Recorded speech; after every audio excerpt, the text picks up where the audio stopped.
Atalina mannyo Katonda gwawe ennyama.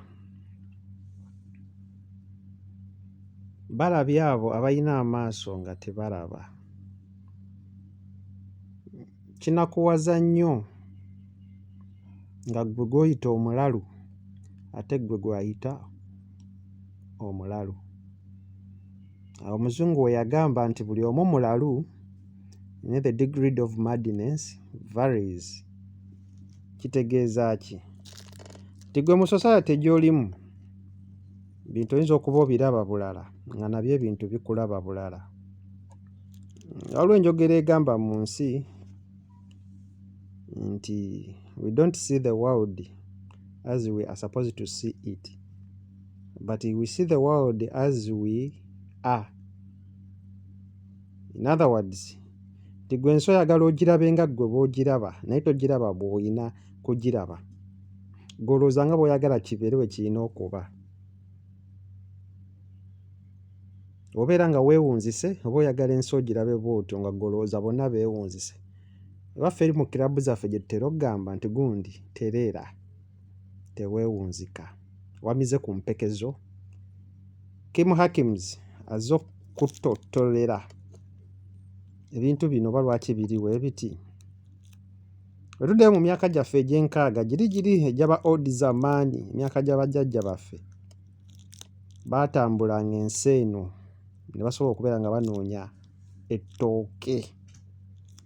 Naye tuba tutunudde mu byafaayo, Olympus oba John Columbus yanoonya ebizinga ng'ayagala okumanya ensi endala gye ziri, n'agwa ku kizinga kya Amerika era mumusomako mu byafaayo. N'amanya nti Amerika gy'eri eyo. Era n'anoonya ekizinga ludda wa gye yava ng'adda ewaabwe e India. Jjukira abaazuula Amerika baali Bayindi. So n'afiira ku mayanja ng'anoonya ewaabwe India nga n'ewaabwe bamulemye okuzuula. Era yafiira mu kunoonya oba mu kuzuula. Olwaleero onoonya okuggyako eno, okujja ewalungi gye weegombera banno, gye bakummidde ssente nga bakusaba oba ng'obasaba ssente ne bagamba nawe jangu ozikole, ne bagamba nawe girinnye ojje. So olwaleero onoonya ngeri ki gy'onaagirinnya. Naye ate ekisinga okwenakuwaza ate tokkiriza bye bakugambye abaliyo n'okubikkiriza ggwe. Ggwe ataliiyo anoonya okumanya oba anoonya okufunamu ate bye bagamba eno by'owakanya. Obuvumu obujjawa. Obuvumu obujjawa ebiwakanya ebyo, era obiwakanya osinziira ku ki? Is it because of nti muwulidde nnyo slangs eziva mu balyake, mu b'empita, abafuttafutta, abayonta abaagala obbaggyako obusente bwammwe? Bali be nayogerako mu vidiyo eri ey'obufere? Mwana wa maama olwaleero si we kiri. Kim Hakims azze awo olukutottolere. Tuninga awo, subscribinga, likinga, sharinga, commentinga. Butambuze saasaanya links eza Kim Hakims production. Ng'akwatiddwako abaana ba Hikmat Foods, Albert, Deep Mind Restaurants, mwenna abaliyo it's a big up. Olwaleero tuze tulabe ku mbeera ki eyaliwo mu gy'enkaaga oba ogiva asinzeemu olwaleero embeera eriwo mu y'e2020. Luli baatambulanga ne bagenda ne babeera ng'eyo ne bababuulira nti egindi waliyo akasente ne bavuga ne bagendayo. Wano mu gw'e2020 mugenze Somalia, mugenze wano Saudi, wano Sudaani, wano babadde babasomera busomezi nti kyakutte gye kiri. Olwaleero ka tulina dream egamba nti ekiri e Korea kitokota. Abaana bateekamu obukadde, n'atunda ennyumba n'atunda zi Prado, n'akwata ssente agenda anone kwezi ezitokota eziri e Saudi, eziri e South Korea. Ate gwe omwana ayagala okujja wano mu galufu, gwe ayagala okujja wano mu ki? Wano mu lusenyu luno olwa wano olw'Abawarabu. Eddakiika eno nga bakyabakwasiza ku mafuta gaabwe ge babawaako, ge babamugolerako ne babawaako. Kumbe omwana Omumerika Elon Musk ate ye yaleese moroka eza plastic ezigenda disrupting okugyawo zino ez'amafuta such that era bw'obugagga eri babeere nga babwesigaliza era nga gye tugenda, gye twajja amasannyalaze, gye tugenda okujja emmotoka, gye tujja ebya buli bugagga. So olwaleero wano mu ddungu bakyatukwasiza ku mafuta gaabwe. Ate tukubuulira nti amafuta gali bwe gati oba eddungu liwe liti osobole naawe okujja okweyolerako ate owakanya. Oba kyenjogera kitegeerekese.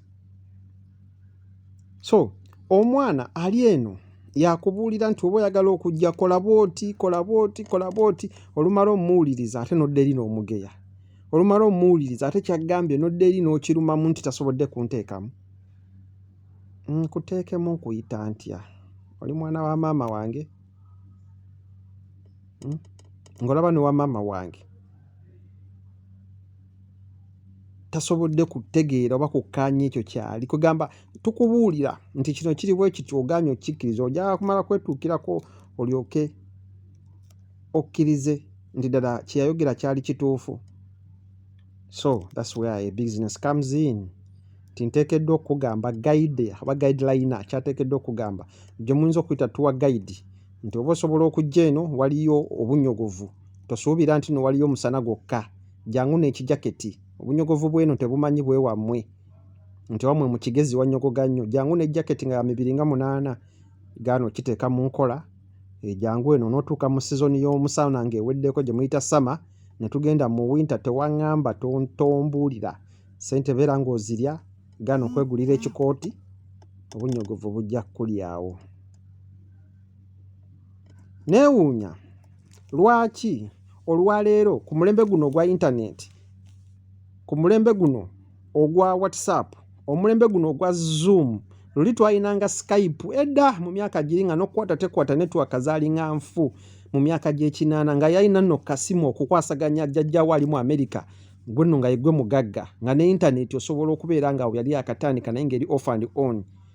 Naye nga luli baakugamba nga bugambi bakuwandikira ebbaluwa n'omala ennaku 3 nga tennaba kutuuka kati olwaleero ogifuna ebbaluwa ogifuna ya mu seconds onsindikira ka message n'enkaddamu eddakiika eyo nenkugamba kati embeera eri bweti ate gwe ataliyo n'owakanya. So awo neewuunya lwaki ate abali eno bemusinga okuwakanya ennyo kyokka nga gwali eri ate gwayagala gwe okujja eno no gyali ate byakugamba ono ali eno gwayagala okumusangayo ate obiwakanya. Oyagala kujja mu kiyumba nkugambye eno abawarabu baayo tebasaaga wojja n'omwemankulyako n'otunula mu maaso ga bbaawe ajja kukuyira ekikopo kya caayi ate gwe owakana mbw ate tujja kweryamu naawe abo bababa ndaba byolooza gwe byolaba ku shiri obwo obuzannyo bw'abayindi obubeera ku TV olowooza bye biri applicable. Va ku byambumbumbu, va ku bintu by'owulira obuwulizi, tegeera kino ekiriwo, tegeera ekyoyo asazeewo okuwa omukono akuyite ogire ku ye. Ofunye omukisa otambulidde ku mukono gwe, otambulidde ku guidelines ze kyokka w'otuuka eno n'omweragirako. Mu kujja oleesa amapaati byakugamba tobikola w'otuuka eno n'omweragirako. Tokkiriza byakugambye w'otuuka eno n'owakanya ennyo ng'olinganga eyamusookayo olinganga asalawo okugamba nti otamba kyokka ate bimala okuddibirya ate n'olyoka odda ewuwe n'olyoka omutawaanya. Nze nkola bizinensi oba omanyi bizinensi wise nga tewampisa bulungi totagana kuba ku ssimu yange. Twali mu ddiiru kuleeta America nakuleeta tebiriimu byakujja nti nkufunira omulimu twasetinga terms and condition omaze okuyingira eggwanga tandika kwenoonyeza mulimu bwe kiri eyo issue ya America. Issue zino ezo ne wammwe nti nkutwala e Jordan we naatuukayo otuukira ku mulimu ezo zo ndala. Naye olwaleero omuntu akuleeta ate n'omufuukira akayinja mu ngatto. So yagala kuddugaza repetition zaffe tuzikoledde ebbanga so gwe nkulabirawo ne nkwelimiratinga. Bangi nnyo be ndiminatinze ne nkugamba gwe nkujje ku lisiti ng'ate nkikakasa. Nkujje ku lisiti oliddamu obwa understand n'obwa discipline olyekumaakuma n'oddawo. So neewuunya omuntu akuwa guidelines, omuntu akuwa consultation, due consultation n'akubuulira nti kijja kubawa bwekiti nebwekiti ate omubuusabuusa so nga ate luli emabega ezo consultations tezaaliwo ng'ozijja kuba agents abaalinga beetuulira mu buzimbe bwabwe eyo ng'era akugamba lumu n'osasula ssente ze eza woofiisi ebisigadde n'opamba na lulwo ng'oli ku try and error. Baatuukiranga mu biyumba e Canada ne babeera awo oluusi kyakubalidde ebiseera bye twali ngawo nnyo bufere nga kyakubalidde kyekyo ono that gwolemera okitambulako n'otomera naye nga oba otambulidde ku kyeyakubalira nga kikyo kyekyo naye nga ne gy'olaga tolinaayo mwana wa maama akusika nti jangu. Y'ensonga lwaki Aba-Europe abo abaana abakuba ekyeye Canada abali mu Europe abali mu America eyo tebaagala kwesembereza kubanga obukofu bwaffe ffeffe abatambuze tubaddugaza nnyo profiles zaabwe so abatala kumanya olifuna discipline zeeno nojja n'ofitinga mu kitundu olibeerawo. So olwaleero ennyonyi mwagifuula akagaali era omwewaanirako nti goloza ennyonyi luli wali ogiyita kyamaanyi nnyo kakati njirinnya naye ng'olagawa ngenze Bahrain kukola bwa kadaama ngenze Saudi kukuba kyeyo. Olwo omwana yagambye nti n'oba ogirinnye ng'ogenze Jjubba era oba Musama kituufu ogenze wonna wonna w'olaze naye akuyise omuwadde respect ogoberedde precautions conditions terms and conditions zonna zaggambye mu kutambula okwo really oyinawo way forward oba oyagala kumala kutuukira ku ye ozimbire ku ye then at the end of the day you turn him down. Abasama abeeri mu Europe baakiraba bo relationship ne bagisazaawo naye nga tolowooza nti tewali weera baba connecting eddakiika eno era oba osuubira nti tosobola kulinnya nnyonyi kugenda Heathrow oba osobola nti tosobola kulinnya nnyonyi kugenda Kansas tosobola kulinnya nnyonyi kugenda Finland ng'owulira weetyamu abaana abali smart batuwa guiders babe muyinza okuyita ba professional agents gye bali batudde mu office gaabwe Kampala okulyako bucks of dollars akuwe empapula zo akugambe bwekitundu kijja okgenda tambula ogende eri tolinayo akuyita olina okutuukayo okukuba ku ssimu enaawo olina okusula otuuka okusula awo ajja kukusuza ennaku bweziti paka onoofuna omulimu mala tandika naye funa weweesuza. Olwaleero eno tebiriiyo enajja n'akubalira ojja kufuna company accommodation w'otuuka teeka akasente kange ku ssimu kola bwoti ne bwoti ne bwoti ate gwe wojja obanga tonene nakutuuka ate gwe n'omulaga nti oli mugezi nnyo. Is it because nti mufuna miscommunication misinformation from different people abeefuula nti eno gye bali oli akuwadde information yeeno talinayo experience talinayo myaka nojja ogiconfusinga n'omuntu alina experience eno gyakuwadde gyakubulidde ey'emyaka nangeri ki gmuno otambula. So abatambuze mweddeko eno message yammwe egenda gye muli ng'oba owulira nti omanyi nnyo don't consult just move. Nze nzijukira travel yange yasooka okugirinnya in fact n'abaali bandisiivinze baali balowooza ennyonyi endese. It was my Rwanda first time to travel. Nentuukira ku terminal Dubai terminal 1 nga tebansuubira nti ngenda nakujja naye nga sirina kuba ku kisaawe awo so nabuuza area where most bannayuganda basinga okucrowdingira baŋŋamba Deira ne mbagamba muntwala awo nga ninganga amanyiyo ne mbuuza nti wano bannayuganda we basobola we bacrowdingira nti ye era ojja balaba ku streets konze nti awo nja kuba nga ali ewaka wenja okunoonyeza n'abantu bange era natuukayo ne banteeka ku Deira Wimpe main gate it was a chicken house baliirawo nkoko nembeera awo bandropinga naye nga omuntu gwe nze n'okulaba tasuubira nakusuubira nti kwendi oba nayingidde dde ekitundu siinaamu gwe mmanyimu tasuubira nakusuubira nti nazze so nalandira awo okutuuka we namugwako so nange nakozesa theory ey'abo abasama kati olwaleero gy'olaga omanyiyo ba agents bakubuulidde otegeerayo naye ate owakanya olinganga eyatuukayo edda oba mu abaana abagenda mu biyumba be agents bamwe ab'e Kampala babasindika ne babashwalinganga bo nti baatuukayo kumbe nabo tebaatuukayo.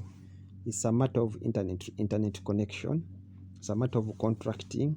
Abamu abayita mu gavumenti ne mugendera ku ezo contract eza government to government contracts ne mbeera eyo abalala abayitira mba agents ne mugendera ku that kind of coordination nti ono akugambe jagamba amanyiyo kati abo bw'oyagala okukomparinga n'ono ali yeeno akuyita nti jangu nkutegekedde wano ne wano ne wano so mutegeera abantu be mudiringanga nabo teweefuula nnyo omugezi kuba buli weefuula omugezi ennyo ate gwe bajja okubba bakuleka awo nga toyina agamba. Sigadde nze Kim Hakims seerabira kutumira ku baana ba Hikmat Foods Team Deep Mind